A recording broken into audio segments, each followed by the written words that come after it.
വീടിൻ്റെ അകത്തളങ്ങളിൽ ഒതുങ്ങിക്കഴിഞ്ഞിരുന്ന സ്ത്രീകൾ ഇന്ന് ഭരണരംഗത്തേക്കും വ്യത്യസ്തമായ തൊഴിൽ മേഖലയിലേക്കും വന്ന് സ്വയം പര്യാപ്തത നേടിക്കൊണ്ടിരിക്കുന്നു എന്നത് ഒരു യാഥാർത്ഥ്യം തന്നെ. നമ്മുടെ താഴെത്തട്ടിലെ കുടുംബങ്ങളിൽ ആ കുടുംബങ്ങളെ നിലനിർത്തുന്നത് ചെറിയ ചെറിയ കാർഷിക തൊഴിലുകൾ സ്വീകരിച്ച് ചെറിയ ചെറിയ കൃഷിരീതികൾ അവലംബിച്ചുകൊണ്ട് വരുമാനം ആർജിച്ച് കുടുംബത്തെ താങ്ങി നിർത്തുന്ന വിഭാഗമായി സ്ത്രീകൾ മാറിക്കൊണ്ടിരിക്കുന്നു. എംപ്ലോയ്മെന്റ് എക്സ്ചേഞ്ചുകളിൽ തൊഴിൽ രഹിതരായി സെപ്റ്റംബർ വരെയുള്ള കാലയളവിൽ ഏതാണ്ട് 39.76 ലക്ഷം പേർ രജിസ്റ്റർ ചെയ്തിട്ടുണ്ട്. അതിൽ തന്നെ ഏതാണ്ട് 23.86 ലക്ഷം പേരും വനിതകളാണ് എന്നതാണ് ശ്രദ്ധേയം. അതിൽ തന്നെ ഏതാണ്ട് പകുതിയോളം SSLC വരെ പഠിച്ചിട്ടുള്ള വനിതകളുമാണ്. ഇത്രയധികം തൊഴിൽ രഹിതരായ വനിതകൾ നമ്മുടെ നാട്ടിൽ ഉണ്ട്. എങ്കിലും കാർഷിക മേഖലയുമായി ബന്ധപ്പെട്ട് അതിൽ നിന്ന് വരുമാനം ഉണ്ടാക്കുന്ന ഒട്ടനവധി സ്വയം സഹായ സംഘങ്ങൾ വിവിധ ഏജൻസികളുടെ സഹകരണത്തോടെയും പ്രോത്സാഹനത്തോടെയും നമ്മുടെ നാട്ടിൽ നിലനിൽക്കുന്നുണ്ട്. കേരളത്തിലെ പൊതുസമൂഹത്തിന് അത്തരത്തിൽ മികവ് പുലർത്തുന്ന വനിതാ സംരംഭകരുടെ അനുഭവങ്ങൾ തീർച്ചയായും കേൾക്കാൻ താല്പര്യമുണ്ടാവും.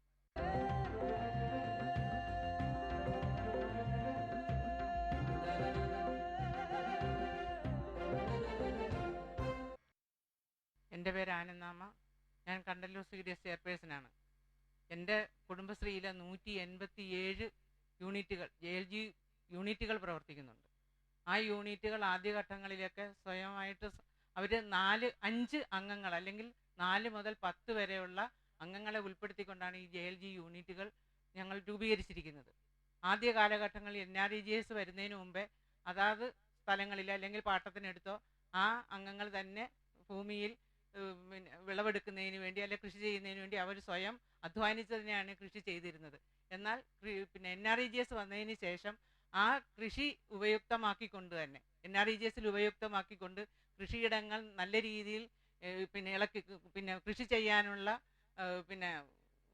ഭൗതിക സാഹചര്യങ്ങൾ ഒരുക്കി കൊടുത്തുകൊണ്ട് നമുക്ക് കൃഷി ചെയ്യുന്നതിന് വേണ്ട കാര്യങ്ങളെല്ലാം ചെയ്യുമായിരുന്നു. എന്നാൽ ഇപ്പോഴാ ആ NREGSൽ നിന്ന് കൃഷിയെ ഒഴിവാക്കിക്കൊണ്ട് വന്നതുകൊണ്ട് ഞങ്ങളുടെ പഞ്ചായത്തിൽ കൃഷി ചെയ്യാനുള്ള ഒരു ബുദ്ധിമുട്ടുണ്ടാകുന്നുണ്ട്. അത് കൃഷി NREGSൽ ഉൾപ്പെടുത്തണമെന്നൊരാവശ്യമാണ്. പിന്നെ ഓരുവെള്ളം ഞങ്ങളുടെ പഞ്ചായത്തിൽ കയറുന്നുണ്ട്, അതിന് കുറച്ച് തടയിടുന്നുണ്ട്. എങ്കിൽ തന്നെയും 187 യൂണിറ്റുകൾ ഞങ്ങളുടെ പഞ്ചായത്ത് കൃഷി ചെയ്യുന്നു എന്നുള്ളതാണ്. കാരണം കായംകുളം കായലിനോട് അടുത്ത പ്രദേശമാണ്. മഴക്കാലമായാൽ വെള്ളപ്പൊക്കം ഉണ്ടാകും. അതുപോലെ തന്നെ ഈ ഓരുവെള്ളം കയറുക എന്നുള്ള ഒരു സാങ്കേതികമായ തടസ്സങ്ങളുണ്ട്. എങ്കിൽ തന്നെയും വളരെ വിജയകരമായിട്ട് ഞങ്ങൾക്ക് 187 യൂണിറ്റുകൾ JLG കൃഷി ചെയ്യുന്നുണ്ട്. ഞങ്ങൾക്ക് ജില്ലാ മിഷനിൽ നിന്ന് വളരെ സഹായകരമായിട്ടുള്ള ടെക്നിക്കൽ ട്രെയിനിങ് ആണെങ്കിലും അതാത് സമയത്ത് കാലാനുസൃതമായിട്ട് ഉണ്ടാകുന്ന സമയത്ത് അതനുസരിച്ചുള്ള പരിശീലനങ്ങൾ ഞങ്ങൾക്ക് ലഭ്യമാക്കുന്നുണ്ട്. അതുപോലെ തന്നെ കൃഷിയിലെ വിസ്തൃതി ബോണസ്, അതുപോലെ തന്നെ ഉൽപ്പാദന ബോണസ് എന്നിവ ഞങ്ങൾക്ക് കിട്ടുന്നുണ്ട്. അതുപോലെ തന്നെ സഹകരണ സ്ഥാപനങ്ങളിൽ നിന്ന് ഞങ്ങൾക്ക് വേണ്ട 1 ലക്ഷം രൂപ വരെ വായ്പ തരുന്നുണ്ട്. അതിന് സബ്സിഡി ലഭിക്കുന്നുണ്ട്. അതുപോലെ തന്നെ വേറെ എല്ലാവിധ കാര്യങ്ങളും ഞങ്ങൾ ചെയ്യുന്നുണ്ടെങ്കിൽ തന്നെയും ഞങ്ങൾക്ക് ഈ NREGSുമായിട്ട് ബന്ധപ്പെട്ട് ഈ അവസരത്തിൽ ഞങ്ങളുടെ കൃഷിയെ മാറ്റിമറിക്കുക എന്നുള്ളത് ഞങ്ങൾക്ക് വളരെ വിഷമം ഉണ്ടാക്കുന്ന ഒരു കാര്യമാണ്. അതുകൊണ്ട് ഡിപ്പാർട്ട്മെൻറ്റിനോട് ഞങ്ങൾക്കൊരു അപേക്ഷയുണ്ട്. ഞങ്ങളുടെ കൃഷിയിടങ്ങൾ നന്നാക്കുന്നതിന് വേണ്ടി NREGS ഉൾപ്പെടുത്തി അതിൻ്റെ ഒരു പ്രോജക്റ്റ് വേണമെന്നുള്ള ഒരു അപേക്ഷയാണ് എനിക്ക് പറയാനുള്ളത്. പോളിസി മാറ്റർ ആയതുകൊണ്ട് അത് ഗൗരവത്തിലെടുത്ത് നമ്മുടെ ബന്ധപ്പെട്ടവരുടെ ശ്രദ്ധയിൽ നമുക്ക് പെടുത്താം. അതാണ് ഇപ്പോൾ ചെയ്യാൻ പറ്റുന്നത്. ഞങ്ങളുടെ ഒരു ലക്ഷ്യം എന്ന് വെച്ചാൽ വിഷരഹിത പച്ചക്കറികൾ ഞങ്ങൾ ഉൽപ്പാദിപ്പിക്കാൻ, ഞങ്ങളുടെ കുട്ടികൾക്ക് വിഷം ചേരാത്ത പച്ചക്കറികൾ കൊടുക്കുകയാണ്. അതാണ് ഞങ്ങളുടെ ഒരു ഉദ്ദേശം. പിന്നെ ഈ ഞങ്ങളുടെ പ്രദേശത്തിനൊരു പ്രത്യേകത എന്ന് വെച്ചാൽ ഉപ്പ് അംശമുള്ള ഒരു മണ്ണാണ്.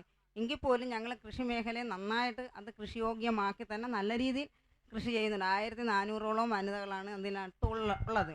അതുപോലെ തന്നെ ഞങ്ങൾക്ക് പല ഡിപ്പാർട്ട്മെൻറ്റിൻ്റെ കുടുംബശ്രീ മിഷൻ്റെ, അതായത് കൃഷിഭവൻ്റെത്, പഞ്ചായത്തിൻ്റെ പ്ലാൻ ഫണ്ട്, പിന്നെ ഞങ്ങളുടെ ഏറ്റവും പ്രയോജനം ഞങ്ങളോട് ബാങ്ക് സഹകരിക്കുന്നു.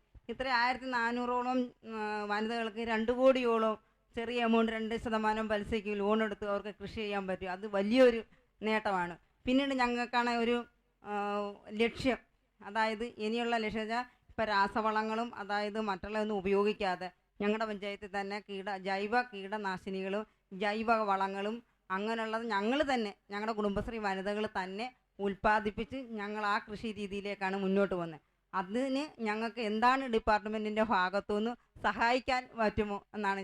അടുത്ത കാലത്ത് വളരെയധികം പ്രാധാന്യം അർഹിക്കുന്ന ഒരു വിഷയമാണ്. കഴിയുന്നതും വിഷരഹിതമായ പച്ചക്കറി ഉൽപ്പാദിപ്പിക്കാൻ ജൈവ രീതിയിലുള്ള, പ്രത്യേകിച്ച് കീടരോഗ നിയന്ത്രണങ്ങളും ജൈവ രീതിയിലുള്ള പോഷണവും, ഇത് രണ്ടുമാണ് അതിനകത്ത് ഏറ്റവും കാര്യമായിട്ട് ചെയ്യാനുള്ളത്. അക്കാര്യത്തിൽ കൃഷി വിജ്ഞാന കേന്ദ്രത്തിൻ്റെ നേതൃത്വത്തിൽ ധാരാളം പരിശീലന പരിപാടികളും അതുമായിട്ട് ബന്ധപ്പെട്ട കാര്യങ്ങളിലുള്ള സാങ്കേതിക സഹായങ്ങളും ഉപദേശങ്ങളൊക്കെ ചെയ്യുന്നുണ്ട്. അതിന് നിങ്ങൾ വളരെ കൃത്യമായിട്ടുള്ള റിക്വയർമെൻ്റ് അല്ലെങ്കിൽ അത് ആവശ്യപ്പെട്ട് കഴിഞ്ഞാൽ അതനുസരിച്ച് കൃഷി വിജ്ഞാന കേന്ദ്രത്തിൽ നിന്ന് പറ്റാവുന്ന കാര്യങ്ങൾ ചെയ്യാം. KVK പറഞ്ഞ പോലെ തന്നെ ജൈവ കീടരോഗ നിയന്ത്രണത്തിനുള്ളതും അതുപോലെ ജൈവികമായിട്ടുള്ള വളപ്രയോഗത്തിൻ്റെയും കാര്യത്തിൽ ആത്മ ട്രെയിനിങ്ങുകൾ കൊടുക്കുന്നുണ്ട്. ഇപ്പോൾ വിമൻ ഗ്രൂപ്പിന് പ്രത്യേകിച്ചും അത് ആവശ്യമെങ്കിൽ അതായത് ബ്ലോക്കിലെ കൃഷി അസിസ്റ്റന്റ് ഡയറക്ടർമാരുമായിട്ട് ബന്ധപ്പെടാവുന്നതാണ്. കൂടാതെ ഈ വിഷരഹിതമായ പച്ചക്കറി ഉൽപ്പാദിപ്പിക്കുക എന്ന് പറഞ്ഞാൽ നിങ്ങളുടെ ആശയം വളരെ സ്വാഗതാർഹമാണ്. അപ്പോൾ അതേപോലെയുള്ള മാതൃകാ കൃഷിത്തോട്ടങ്ങൾ ഉണ്ടാക്കുന്നതിന് വേണ്ടി ആത്മയിൽ നിന്ന് 1 ഏക്കർ മിനിമം പച്ചക്കറി ചെയ്യുകയാണെങ്കിൽ, ഈ ഒരു എയിമോട് കൂടി ചെയ്യുകയാണെങ്കിൽ അതിന് 4000 രൂപ സബ്സിഡി അല്ല, ഒരു ധനസഹായം എന്നുള്ള രീതിയിൽ കൊടുക്കുന്നുണ്ട്. അപ്പോൾ അതിന് അതായത് കൃഷി അസിസ്റ്റന്റ് ഡയറക്ടറുമായിട്ടോ കൃഷി ഓഫീസറുമായിട്ടോ ആത്മയുടെ സ്റ്റാഫുണ്ട്, അവരുമായിട്ടോ ബ്ലോക്ക് തലത്തിൽ ബന്ധപ്പെട്ടാൽ മതിയാവും. എൻ്റെ അനുഭവം എന്ന് വെച്ചാൽ ഞാനൊരു 9 വർഷം ബാങ്കിങ് മേഖലയിൽ പ്രവർത്തിച്ചുകൊണ്ടിരുന്നതാണ്. ഞാനിപ്പോൾ ഒരു മാസ്റ്റർ ഫാർമറാണ്. അതോടൊപ്പം തന്നെ എനിക്ക് ആദായത്തിലുപരി ആനന്ദം നൽകുന്ന ഒരു പ്രവൃത്തി എന്ന രീതിയിൽ മാസ്റ്റർ ഫാർമറായിട്ട് തന്നെ താലൂക്ക് തലത്തിൽ, ജില്ലാ തലത്തിൽ ഒക്കെ തിരഞ്ഞെടുത്തു. സംസ്ഥാന തലത്തിലേക്ക് പോകാനായിട്ട് എനിക്ക് സാധിച്ചു. അതോടൊപ്പം തന്നെ എനിക്ക് കൂടുതൽ പറയാനുള്ളത്, എന്നെ കൃഷിയുടെ ടെക്നിക്കൽ ട്രെയിനിങ് ഗ്രൂപ്പ് കുടുംബശ്രീ ജില്ലാ മിഷൻ തിരഞ്ഞെടുത്തത് വഴി എനിക്ക് ഏകദേശം 54 പഞ്ചായത്ത് ഉൾപ്പെടെ 20,000-ഓളം കുടുംബശ്രീ വനിതകൾക്ക് ഞങ്ങളുടെ കൃഷി രീതി, കേരള അഗ്രികൾച്ചർ യൂണിവേഴ്സിറ്റിയുടെ മൊഡ്യൂൾ അനുസരിച്ചുള്ള കാർഷിക രീതി പഠിപ്പിക്കുവാനായിട്ട് കഴിഞ്ഞു. അതിലൂടെ എനിക്ക് കൂടുതൽ സന്തോഷം നൽകുന്നു. അതോടൊപ്പം തന്നെ കുടുംബശ്രീ ജില്ലാ മിഷനോടൊപ്പം തന്നെ മറ്റു മേഖലകളിൽ നിന്നും അവർക്ക് ഏതെല്ലാം വിധത്തിലുള്ള ആനുകൂല്യങ്ങൾ ലഭിക്കുമെന്നുള്ളത് അറിഞ്ഞാൽ കൊള്ളാമായിരുന്നു. കൃഷി അനുബന്ധമായിട്ടുള്ള മേഖലകളിൽ, അതായത് മൃഗസംരക്ഷണം, ഡയറി, ഫിഷറീസ്, ഈ മേഖലകളിലും പങ്കെടുക്കുന്ന അല്ലെങ്കിൽ താല്പര്യമുള്ള വനിതാ ഗ്രൂപ്പുകൾക്ക് ആത്മയുടെ നേതൃത്വത്തിൽ നമുക്ക് ട്രെയിനിങ് നൽകാൻ സാധിക്കും.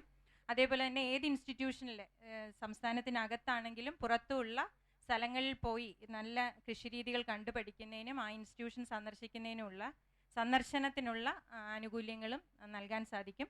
പിന്നെ പുതിയ, ഇപ്പോൾ KVKയിൽ നിന്നാണെങ്കിലും അഗ്രികൾച്ചർ യൂണിവേഴ്സിറ്റിയിൽ നിന്നാണെങ്കിലും വരുന്ന പുതിയ സാങ്കേതിക അറിവുകൾ കൃഷിയിടത്തിൽ പ്രായോഗികമാക്കുന്നതിന് നേരത്തെ പറഞ്ഞ പോലെയുള്ള മാതൃകാ കൃഷിത്തോട്ടങ്ങൾ നമുക്ക് വയ്ക്കാൻ സാധിക്കുന്നുണ്ട്. അതിനുള്ള ആനുകൂല്യങ്ങളും ആത്മയിൽ നിന്ന് കൊടുക്കുന്നുണ്ട്. അതായത് കൃഷി അസിസ്റ്റന്റ് ഡയറക്ടർമാരുമായിട്ട് ബന്ധപ്പെട്ടാൽ മതിയാവും. ഈ KVKയിൽ നിന്ന് എന്തെങ്കിലും ചെയ്യാൻ പറ്റുമോ? KVK പ്രധാനമായിട്ടും ചെയ്യുന്നത് ഈ ആത്മ ചെയ്യുന്നതിൻ്റെ മുമ്പിലത്തെ സ്റ്റെപ്പ്, അതിന് മുന്നോടിയായിട്ടുള്ള സ്റ്റെപ്പ് എന്ന രീതിയിൽ ഏറ്റവും പുതിയ സാങ്കേതിക വിദ്യകൾ ഈ മേഖലയിലുള്ള കാർഷിക അധിഷ്ഠിത മേഖലകളിലുള്ള കൃഷി, മൃഗസംരക്ഷണം, ഫിഷറീസ് അല്ലെങ്കിൽ സംസ്കരണം, ഇതുപോലുള്ള മേഖലകളിലുള്ള ഏറ്റവും പുതിയ സാങ്കേതിക വിദ്യകൾ പരിചയപ്പെടുത്തുക എന്നുള്ളതാണ് കൃഷി വിജ്ഞാന കേന്ദ്രത്തിൻ്റെ മുഖ്യ ലക്ഷ്യം. അങ്ങനെ നമുക്ക് നമ്മുടെ സാഹചര്യങ്ങൾക്ക് ചേരുന്ന സാങ്കേതിക വിദ്യകളെ പരിചയപ്പെടുത്തുകയും അത് ആദ്യത്തെ സ്റ്റേജ് എന്ന നിലയിൽ കർഷകരുടെ അല്ലെങ്കിൽ സംരംഭകരുടെ പങ്കാളിത്തത്തോടുകൂടി നടപ്പാക്കി കാണിച്ചു കൊടുക്കുകയും ചെയ്യുക എന്നുള്ള ഭാഗമാണ് കൃഷി വിജ്ഞാന കേന്ദ്രം ചെയ്യുന്നത്. അങ്ങനെ വിജയിക്കപ്പെട്ടിട്ടുള്ള സാങ്കേതിക വിദ്യകളെ കൂടുതൽ പ്രചാരം നൽകുന്നതിന് വേണ്ടിയിട്ടാണ് ആത്മ പോലുള്ള സംഘടനകൾ ഇതുപോലുള്ള അതിനുള്ള ആനുകൂല്യങ്ങൾ നൽകിയിട്ട് ജില്ലയിലോട്ടാകെ വ്യാപിപ്പിക്കുന്നത്. അതാണ് ആത്മയും കൃഷി വിജ്ഞാന കേന്ദ്രവും തമ്മിൽ ഈ രീതിയിലുള്ള ഒരു ബന്ധമാണുള്ളത്. തീർച്ചയായും മൃഗസംരക്ഷണ മേഖലയിലും ഈ കുടുംബശ്രീയുമായിട്ട് ബന്ധിപ്പിച്ചു കഴിയുമ്പോൾ ഒരുപാട് സാധ്യതകളുണ്ടെന്ന് തോന്നുന്നു. സാർ അതിനെക്കുറിച്ച്? തീർച്ചയായും വെറ്ററിനറി സർവകലാശാല മൃഗസംരക്ഷണ മേഖലയുമായിട്ട് ബന്ധപ്പെട്ട സ്വാശ്രയ സംഘങ്ങൾക്ക് കേരളത്തിലുടനീളം വിവിധ മേഖലകളിൽ പരിശീലനം നൽകി വരുന്നുണ്ട്. ഇതുമായിട്ട് ബന്ധപ്പെട്ട കൊമോഡിറ്റി ഇൻട്രസ്റ്റ് ഗ്രൂപ്പ്സ് എന്ന് പറയും. അത്തരം ആട് വളർത്തലായാലും കോഴി വളർത്തൽ, അതുപോലെ തന്നെ ഭക്ഷ്യ സംസ്കരണം, അതുപോലെ തന്നെ പാൽ സംസ്കരണം, ഇതുമായിട്ട് ബന്ധപ്പെട്ട നിരവധി മേഖലകളിൽ കുടുംബശ്രീ അംഗങ്ങൾക്കുള്ള വനിതാ സ്വാശ്രയ സംഘങ്ങൾക്കുള്ള പരിശീലനം കേരളത്തിലുടനീളം നടന്നു വരുന്നുണ്ട്. ഇതിൽ പങ്കെടുക്കാൻ താല്പര്യമുള്ളവർക്ക് വെറ്ററിനറി സർവകലാശാലയുടെ എൻ്റർപ്രണർഷിപ്പ് വിഭാഗവുമായിട്ട് ബന്ധപ്പെട്ടാൽ മതി. വിലാസം: ഡയറക്ടർ, എൻ്റർപ്രണർഷിപ്പ് വിഭാഗം, കേരള വെറ്ററിനറി സർവകലാശാല, പൂക്കോട്, വയനാട്. അതുപോലെ തന്നെ സർവകലാശാലയ്ക്ക് ഒരു മലയാളത്തിലുള്ള ഒരു കർഷക പോർട്ടലുണ്ട്, ഫാം പോർട്ടലുണ്ട്. കസവ് എന്നാണ് പേര്. www.kasavu.in. ഈ കസവ് വെബ് പോർട്ടൽ പോയി ചെന്ന് നിങ്ങൾക്ക് പേര് രജിസ്റ്റർ ചെയ്യാം. ഓൺലൈൻ വഴിയുള്ള രജിസ്ട്രേഷൻ പൂർത്തിയാക്കി പരിശീലനത്തിന് എത്താവുന്നതാണ്. ഞാനൊരു കുടുംബശ്രീ പ്രവർത്തകയാണ്. 15 വർഷക്കാലമായി കുടുംബശ്രീയുടെ പ്രവർത്തനം തുടങ്ങിയിട്ട് 15 വർഷം ഈ ലോകത്തിൻ്റെ ശ്രദ്ധയെ മാറ്റിമറിച്ചുകൊണ്ട് സ്ത്രീകൾ വളരെ മുന്നിൽ വന്നിരിക്കുകയാണ്. ഇവിടെ വരുമാനം വർദ്ധിക്കുന്ന തൊഴിൽ സംരംഭമായി ഞങ്ങൾ കൃഷിയെ കണ്ടു കഴിഞ്ഞു. കൃഷി ഉൽപ്പാദിപ്പിക്കുന്ന ഉൽപ്പന്നങ്ങളെ മാർക്കറ്റ് ചെയ്യുവാനും അതിൻ്റെ ബൈ പ്രോഡക്റ്റുകൾ ഉണ്ടാക്കി തൊഴിൽ സംരംഭമാക്കി മാറ്റുവാനും ഞങ്ങൾ മുന്നോട്ട് വരുന്നുണ്ട്. ഞാനൊരു കർഷകയാണ്, അതിനോടൊപ്പം ബൈ പ്രോഡക്റ്റ് ഉണ്ടാക്കി വിൽക്കുന്ന ഒരു സംരംഭക കൂടിയാണ്. എനിക്ക് ചോദിക്കാനുള്ള ഒരു വിഷയം, ഇത്രയധികം കൃഷിയിൽ മുന്നോട്ട് വന്ന ഈ സമയത്ത് ഞങ്ങൾ നേരിടുന്ന ഏറ്റവും വലിയ പ്രശ്നം നല്ല വിത്ത് കിട്ടുന്നില്ല എന്നുള്ളതാണ്. അതുപോലെ ഈ വിത്ത് ഉൽപ്പാദനത്തിന് വേണ്ടി ഞങ്ങളുടെ കർഷക ഗ്രൂപ്പുകൾക്ക് എവിടെ നിന്ന് അത് പരിശീലനം കൊടുക്കാൻ പറ്റും? ഈ വിത്തും തൈയും ഉൽപ്പാദിപ്പിച്ച് അത് വിപണനം ചെയ്യുവാനുള്ള ഒരു മാർഗവും, അതോടൊപ്പം ഈ ഗ്രൂപ്പുകൾക്ക് വലിയ ഒരു മാർക്കറ്റിംഗ് ശൃംഖല എന്ന് പറയുമ്പോൾ ഇതിപ്പോൾ അതാത് പഞ്ചായത്തിൻ്റെ പ്രദേശങ്ങളിൽ ഞങ്ങൾ തന്നെ വിറ്റഴിക്കുന്ന ഒരു സംവിധാനത്തിൽ നിന്ന് വ്യത്യസ്തമായി വലിയ വിപുലമായ രീതിയിൽ ഇതിനൊരു മാർക്കറ്റിംഗ് ശൃംഖലയിലേക്ക് കൊണ്ടുവരുവാൻ എന്ത് ചെയ്യാൻ കഴിയും? വിത്തുൽപാദനം എന്നുള്ളത് കുറച്ചുകൂടെ ഒരു ശാസ്ത്രീയമായിട്ട് ചെയ്യേണ്ട ഒരു പ്രവർത്തനം ആയതുകൊണ്ട് തന്നെ അടുത്ത കാലത്ത് തന്നെ നമ്മൾ കുടുംബശ്രീയിലെ ഡിസ്ട്രിക്ട് മിഷനുമായിട്ട് അക്കാര്യത്തിൽ ഒരു പ്രാഥമികമായ ഒരു ചർച്ച നടത്തിയിട്ടുണ്ട്. കാരണം കുടുംബശ്രീയുടെ കീഴിലുള്ള ഒരുപാട് ഗ്രൂപ്പുകൾ ഇപ്പം മാഡം പറഞ്ഞതുപോലെ വിത്തുൽപാദനത്തിൽ ശ്രദ്ധിക്കേണ്ട ആവശ്യമുണ്ട്. കാരണം എന്ന് വെച്ചാൽ നമ്മൾക്ക് ആവശ്യമുള്ള നല്ല വിത്ത് നമ്മുടെ ആവശ്യത്തിന് നമുക്ക് ഉൽപ്പാദിപ്പിക്കാൻ കഴിയുന്നില്ല. ഇപ്പോൾ കൃഷി വിജ്ഞാന കേന്ദ്രത്തിൽ തന്നെ നമ്മൾ ലഭ്യമാക്കുന്ന വിത്ത് നമ്മൾ അത്യാവശ്യം ഉൽപ്പാദിപ്പിക്കുന്നത് കൂടാതെ നല്ല യൂണിവേഴ്സിറ്റികൾ പോലുള്ള മറ്റ് സ്ഥാപനങ്ങളിൽ നിന്നും കൊണ്ടുവന്നിട്ടാണ് നമ്മൾ ഇവിടുത്തെ ആൾക്കാരുടെ ആവശ്യം മീറ്റ് ചെയ്യാൻ ശ്രമിക്കുന്നത്. അപ്പോൾ അതുകൊണ്ട് തന്നെ നമ്മുടെ ജില്ലയിൽ വിത്തുൽപാദനം വർദ്ധിപ്പിക്കേണ്ടത് വളരെ വളരെ പ്രാധാന്യമുള്ളൊരു വിഷയമാണ്. അതിന് കുടുംബശ്രീ നേതൃത്വം കൊടുക്കുന്നു പറഞ്ഞാൽ സന്തോഷമുണ്ട്. അപ്പോൾ അതിനുള്ള ശാസ്ത്രീയമായ സാങ്കേതികമായ സഹായം കൊടുക്കാനും അങ്ങനെ കുടുംബശ്രീയുടെ ഗ്രൂപ്പുകളെ കൊണ്ട് പച്ചക്കറിയുടെ വിത്തുൽപാദനം നടത്തിയിട്ട് അതിനെ തിരിച്ച് മാർക്കറ്റ് ചെയ്യാനുമുള്ള ഒരു സംവിധാനത്തെക്കുറിച്ച് പ്രാരംഭമായിട്ട് നമ്മൾ ചർച്ചകൾ നടത്തിയിട്ടുണ്ട്. അത് ഇനിയും കൂടുതൽ മുന്നോട്ട് കൊണ്ടുപോയിട്ട് നമുക്ക് എളുപ്പം അത് ഫലത്തിൽ കൊണ്ടുവരാൻ കഴിയുമെന്നാണ് ഇപ്പോഴത്തെ പ്രതീക്ഷിക്കുന്നത്. നമുക്ക് ഈ ജില്ലാ കൃഷിത്തോട്ടത്തിന് വളരെ കാര്യങ്ങൾ ചെയ്യാൻ പറ്റത്തില്ല. ജില്ലാ കൃഷിത്തോട്ടം ഓൾറെഡി കാര്യങ്ങൾ ചെയ്യുന്നുണ്ട്. പക്ഷേ ഈ പറഞ്ഞ പോലെ മാഡം പറഞ്ഞൊരു പോയിന്റാണ്. കാരണം നമുക്ക് ഇപ്പോഴും വ്യാപകമായി കൃഷി ചെയ്യാനുള്ള വിത്ത് ലഭ്യമാക്കാൻ ഇപ്പോഴും പറ്റുന്നില്ല എന്നുള്ളതാണ് സത്യം. അപ്പോൾ നമ്മൾ കഴിയുന്നതും ഡീസെൻട്രലൈസ്ഡ് ആയിട്ട് അതാത് പ്രദേശങ്ങളിൽ ആവശ്യമുള്ള വിത്തുകൾ ലഭ്യമാക്കാനുള്ള സംവിധാനം ഇതുപോലെ കൂടുതൽ വിത്ത് ഉൽപ്പാദിപ്പിക്കുന്നത് കൊണ്ട് മാത്രമേ പറ്റുള്ളൂ. അപ്പോൾ അതിന് നമ്മൾ കുറച്ചുകൂടെ ശ്രമങ്ങൾ നടത്തേണ്ടിയിരിക്കുന്നു. അതിനുള്ള നമ്മൾ ശ്രമങ്ങൾ തുടങ്ങി കഴിഞ്ഞിട്ടുണ്ട്. അത് ചെയ്യാൻ പറ്റും ഉടനെ. വിത്തുൽപാദനവുമായി ബന്ധപ്പെട്ട കാര്യം പറഞ്ഞു. അത് കുറച്ച് സങ്കീർണമായൊരു പ്രശ്നമാണ്. നമുക്ക് പല കർഷകരും പറഞ്ഞിരിക്കുന്ന കാര്യം എന്താണെന്ന് വെച്ച് കഴിഞ്ഞാൽ നല്ല വിത്ത് കിട്ടുന്നില്ല എന്നുള്ളൊരു പരാതി ഉണ്ടായിരുന്നു. അതുകൊണ്ട് ഗുണമേന്മയുള്ള വിത്ത് ഉൽപ്പാദിപ്പിക്കുന്നതിന് വേണ്ടി ഞങ്ങൾ CDS തലത്തിൽ തന്നെ ഓരോ ഗ്രൂപ്പിനും ഓരോ പച്ചക്കറിയുടെ വിത്തെങ്കിലും ഉൽപ്പാദിപ്പിക്കുന്നതിന് വേണ്ടി ഗ്രൂപ്പുകളെ കണ്ടെത്തി അതിനുവേണ്ടി KVKയുമായിട്ട് ബന്ധപ്പെട്ട് അവർക്ക് പരിശീലനം കൊടുത്ത് ചെയ്യുന്നതിന് വേണ്ടിയുള്ള നടപടികൾ ഇപ്പോൾ തന്നെ തുടങ്ങിക്കഴിഞ്ഞിട്ടുണ്ട്. പിന്നെ മാർക്കറ്റിങ്ങുമായിട്ട് ബന്ധപ്പെട്ട് നോക്കുകയാണെങ്കിൽ എനിക്ക് പറയാനുള്ളത് മാർക്കറ്റിംഗ് ഇന്നൊരു പ്രശ്നമാണെന്ന് എനിക്ക് തോന്നുന്നില്ല. പ്രത്യേകിച്ചും കുടുംബശ്രീ പ്രവർത്തകർ ഉൽപ്പാദിപ്പിക്കപ്പെടുന്ന പച്ചക്കറികൾ പഴവർഗ്ഗങ്ങൾ വിറ്റഴിക്കപ്പെടുന്നതിന് ഇന്ന് ബുദ്ധിമുട്ടൊന്നും എനിക്ക് തോന്നുന്നില്ല. ഇപ്പോൾ നമ്മൾ സാധാരണ പറയാറുണ്ട് കഞ്ഞിക്കുഴി മാരാരിക്കുളം ഭാഗങ്ങളിൽ വിഷരഹിതമായ പച്ചക്കറികൾ അവിടെ പുറത്തു കൊണ്ട് വെച്ച് കഴിഞ്ഞാൽ പുറത്ത് നാഷണൽ ഹൈവേയിലുള്ള യാത്ര ചെയ്യുന്ന ആൾക്കാർ പോലും അവിടെ വന്ന് വണ്ടി നിർത്തി വാങ്ങിച്ചുകൊണ്ട് പോകുന്നൊരു സിറ്റുവേഷനാണ് നമ്മൾ കാണുന്നത്. അതുകൂടാതെ തന്നെ നമ്മളിപ്പോൾ CDS തലത്തിൽ ദിവസച്ചന്തകളും ആഴ്ചച്ചന്തകളും മാസച്ചന്തകളും നടത്തുന്നതിന് വേണ്ടിയുള്ള നിർദ്ദേശങ്ങൾ നമ്മൾ CDSൻ്റെ തലത്തിൽ നമ്മൾ കൊടുത്തിട്ടുണ്ട്. അങ്ങനെ നടത്തുന്ന മാസച്ചന്തകൾക്കും ആഴ്ചച്ചന്തകൾക്കും ദിവസച്ചന്തകൾക്കും നമ്മളുടെ ജില്ലാ മിഷനുമായിട്ട് ബന്ധപ്പെട്ട് അതിനുവേണ്ടിയുള്ള സഹായധനം നമ്മൾ നൽകാൻ തീരുമാനിച്ചിട്ടുണ്ട്. ഇപ്പോൾ ഓൾറെഡി കിട്ടുന്നുമുണ്ട്. ഇനിയും അത്തരത്തിലുള്ള ഔട്ട്ലെറ്റുകൾ നമ്മളുടെ എല്ലാ പഞ്ചായത്തുകളും ഉണ്ടാകണമെന്നുള്ളതാണ് ജില്ലാ മിഷൻ്റെ ആഗ്രഹം. അതിനുവേണ്ടി തയ്യാറാകുന്ന എല്ലാ CDSകൾക്കും അതിനുവേണ്ടി എല്ലാ സഹായ സഹകരണങ്ങളും ജില്ലാ മിഷനിൽ നിന്ന് ഉണ്ടാകുമെന്ന് പറയാൻ ഈ അവസരം ഞാൻ വിനിയോഗിക്കും. ഞാൻ ഒരു കർഷകയാണ്, അതോടൊപ്പം ഒരു ജനപ്രതിനിധിയും കൂടെയാണ്.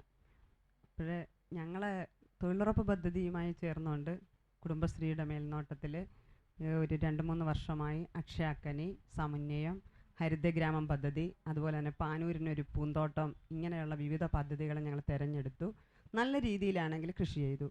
അപ്പോൾ എടുത്തു പറയത്തക്ക ഒരു പ്രത്യേകത എന്ന് പറഞ്ഞാൽ, തൃക്കുന്നപ്പുഴ ഗ്രാമപഞ്ചായത്ത് എന്ന് പറഞ്ഞാൽ കിഴക്ക് വശത്ത് കയറും, പടിഞ്ഞാറ് വശത്ത് മത്സ്യവും. ഇത് മാത്രമാണ് അതിൻ്റെ ഒരു തനതായ ഒരു പ്രത്യേകത. അതായത് ഒരു കാരണവശാലും കൃഷി വിജയിക്കില്ല എന്ന് പിന്നെ ആ പ്രദേശവാസികളൊക്കെ തന്നെ മുദ്രയടിച്ചിരുന്ന ഒരു കാലഘട്ടത്തിലാണ് ഞങ്ങൾ കുടുംബശ്രീകളെല്ലാം കൂടെ ചേർന്നുകൊണ്ട് കൃഷി ചെയ്യാമെന്ന് കുടുംബശ്രീയുടെ പ്രവർത്തകരുടെ പരിശീലനവും മറ്റുമൊക്കെയായി വന്ന് ഇങ്ങനെ ഒരു താല്പര്യം മുന്നോട്ട് വെച്ചു. അതോടൊപ്പം തന്നെ ഇവിടെ CPCRAയുടെ അതുപോലെ തന്നെ CTCRA അവിടെ പോയി ഞങ്ങൾക്ക് അങ്ങനെ ഒരു പരിശീലനമൊക്കെ കിട്ടി. ഓരോന്നൊക്കെ ഞങ്ങൾ കണ്ടു. പിന്നെ ആത്മാ പദ്ധതിയിലൂടെ പൂക്കൃഷിക്ക് ഞങ്ങൾക്ക് ഏരിയ ഇൻസെൻറ്റീവ് ലഭിച്ചു. അങ്ങനെ ഇവിടെ വെച്ച് പരിശീലനം ഞങ്ങൾക്ക് നിഹാദ് എന്ന സയൻറ്റിസ്റ്റിൻ്റെ മേൽനോട്ടത്തിൽ ഞങ്ങൾക്ക് ലഭിക്കുകയുണ്ടായി. എല്ലാം തരത്തിൽ കൂടെയും പറഞ്ഞു കഴിഞ്ഞാൽ നല്ല ഒരു സംരംഭമാണ് കൃഷി. കൃഷിയിൽ നിന്നും വളരെ അതിൻ്റെ ഉൽപ്പാദനം ഉണ്ടാകുന്നതോടൊപ്പം തന്നെ നമുക്ക് വളരെ ആനന്ദകരമായ ഒരു അനുഭവം കൂടിയാണ് അതിൽ പൂവിടുന്ന കായായി വരുന്നിടം വരെ നമുക്ക് ലഭിക്കുന്നത്. അപ്പം ഞങ്ങളുടെ ഒരു വിഷയം എന്ന് വെച്ചാൽ, കടപ്പുറത്ത് ഒരു കാരണവശാലും കൃഷി വിജയിക്കില്ല എന്ന് പറഞ്ഞിടത്ത് ഏകദേശം ഒരു 15-20 മീറ്ററിനുള്ളിൽ ഞങ്ങൾ വളരെയധികം കഴിഞ്ഞ ടേണിൽ പടവലങ്ങ വിപുലമായ രീതിയിൽ കൃഷി ചെയ്തു. അങ്ങനെ അതായത് ചൊരിമണൽ എത്ര വെള്ളം ഒഴിച്ചാലും പെട്ടെന്ന് തന്നെ വറ്റിപ്പോകുന്ന ഒരവസ്ഥയിൽ വെള്ളം കിട്ടാൻ പ്രയാസമുള്ള, അതായത് പബ്ലിക് ടാപ്പുകളെ മാത്രം ആശ്രയിച്ച് കഴിയുന്ന ഒരു പ്രദേശത്ത് ഞങ്ങൾ വളരെ വിജയകരമായി പടവല കൃഷി ചെയ്തു. അപ്പം ഞങ്ങൾ അഭിമുഖീകരിക്കുന്ന ഒരു പ്രശ്നം എന്ന് പറഞ്ഞാൽ, ഈ വള്ളിക്കൃഷിക്കൊക്കെ തന്നെ സാമ്പത്തിക ചെലവ് കൂടുതലാണ്. ഇപ്പോൾ 1 ഏക്കറിന് 4000 രൂപ ആത്മാ പദ്ധതിയിലൂടെ ലഭിക്കും എന്ന് പറഞ്ഞു. പക്ഷെ ശരിക്കും പറഞ്ഞാൽ ഞങ്ങൾക്ക് ഇത്രയും വില കൂടിയ തരത്തിൽ വിത്ത് വാങ്ങുകയും അതോടൊപ്പം തന്നെ ജൈവ കൃഷി ആകുമ്പോഴേക്കും അതിന് കൂടുതൽ വളം നമ്മൾ അത് ഉപയോഗിക്കേണ്ടതായിട്ട് വരുന്നു. കീടങ്ങളെ നശിപ്പിക്കുന്നതിന് വേണ്ടി നമ്മൾ പുകയില കഷായം അതുപോലുള്ള സാധനമൊക്കെ തന്നെ നമ്മൾ ഉപയോഗിക്കുമ്പോൾ ഒത്തിരിയും കൂടുതൽ വളം അതായത് നമ്മൾ കൂടുതൽ ശ്രദ്ധ അതിൽ ചെലുത്തേണ്ടതായിട്ട് വരുന്നുണ്ട്. അപ്പോൾ അതനുസരിച്ചുള്ള ഒരു ബെനിഫിറ്റ് നമുക്ക് ഉണ്ടാക്കണമെങ്കിൽ സാമ്പത്തിക ചിലവ് കൂടുതലാണ്. അപ്പം ഞങ്ങൾക്ക് ഈ 1 ഏക്കറിന് കിട്ടുന്ന 4000 രൂപ എന്നുള്ള ആ ഇൻസെൻറ്റീവ് വർദ്ധിപ്പിക്കണം. അതോടൊപ്പം തന്നെ ഈ കീടങ്ങളെ ദ്രുതഗതിയിൽ നശിപ്പിക്കാൻ വേണ്ട മാർഗങ്ങൾ, ഇതിലും കൂടി ഫലവത്താകുന്ന എന്തെങ്കിലും മാർഗങ്ങൾ കൂടി പറഞ്ഞു തന്ന് ഞങ്ങൾക്ക് ഏതൊക്കെ വിധത്തിൽ കൂടെയുള്ള സഹായം ചെയ്യാൻ കഴിയുമെന്നുള്ള ഒരു നിർദ്ദേശം ഈ ഡിപ്പാർട്ട്മെൻറ്റിൻ്റെ ഭാഗത്തുനിന്ന് ഉണ്ടാവണം.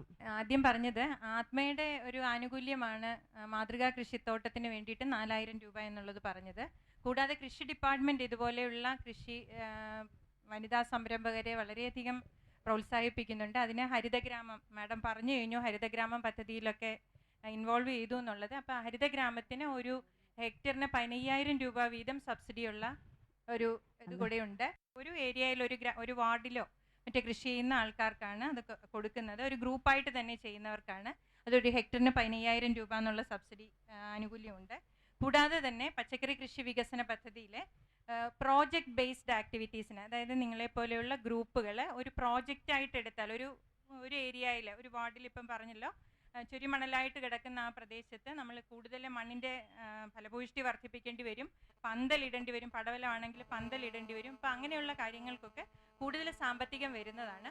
അപ്പോൾ അങ്ങനെയുള്ള കാര്യത്തിന് ഒരു പ്രോജക്റ്റായിട്ട് ഒരു പദ്ധതിയായിട്ട് രൂപീകരിച്ച് കൊടുക്കുകയാണെങ്കിൽ കൃഷി വകുപ്പിൽ നിന്നും അതേപോലെ തന്നെ ആത്മായിൽ നിന്നും നമുക്ക് പ്രോജക്റ്റ് ബേസ്ഡ് ആക്ടിവിറ്റീസിന് സബ്സിഡി കിട്ടും. 75% വരെ അതിന് സബ്സിഡി കിട്ടാൻ സാധ്യതയുണ്ട്. അപ്പം നിങ്ങളുടെ പ്രോജക്റ്റ് എന്താണോ, ഈവൻ നമുക്കൊരു ചെറിയ കുഴൽ കിണർ കുഴിക്കുന്നതിനോ ചെറിയ പമ്പ് വയ്ക്കുന്നതിനോ അല്ലെങ്കിൽ ഡ്രിപ്പ് ഇറിഗേഷൻ നടത്തുന്നതിനോ ഒക്കെ അതിനകത്ത് നമുക്ക് ആ സ്ഥലത്തിൻ്റെ ആവശ്യകത എന്താണെന്ന് വെച്ചിട്ട് ഒരു പ്രോജക്റ്റ് നിങ്ങൾ കൃഷി ഓഫീസറിൻ്റെ സഹായത്തോടു കൂടി ഉണ്ടാക്കി സമർപ്പിച്ചാൽ മതിയാവും.